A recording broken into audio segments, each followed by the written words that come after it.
Just flicking through the paper there, it doesn't take much to make you scared. I mean, on every second page there is some story that's quite frightening.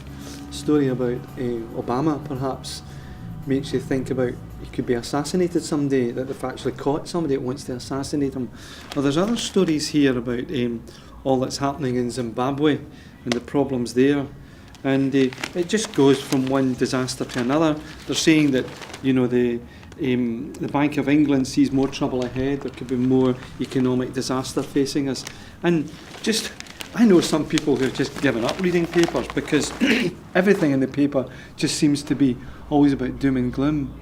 And it got me thinking, the one thing that Jesus was continually talking about, and the word that he continually uses over and over again, is do not be afraid.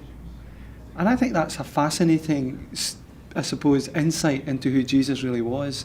That he came to bring peace into our life, he came to bring harmony into our life, and he comes to tell us we need not be afraid because God cares for us.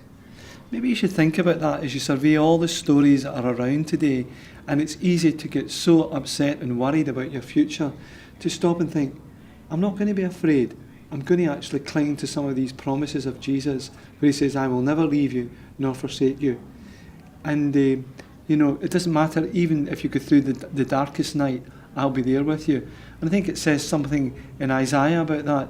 It says, when you walk through the waters, I'll be with you. You will never sink beneath the waves. So maybe we need to be more upbeat about life and realise that even although everything's getting thrown at us, there are some things that will hold us tight and hold us on a rock, and that's Jesus.